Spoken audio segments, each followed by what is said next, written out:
with them the whole time and just wait. And so one year, I was 15 and I decided I am done with this. I am ending this process. No more Bible camp.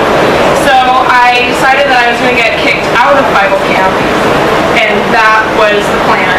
So I start packing for Bible camp, and I'm like, should probably bring my booze. Definitely going to bring my cigarettes.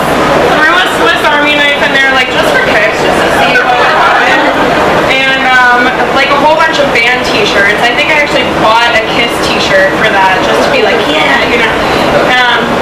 So I pack all my stuff, and then my go-to item was that this camp was a Mennonite camp, so you weren't allowed to wear swimsuits at all, much less two-piece swimsuits. And I was like, oh, do I have something for you?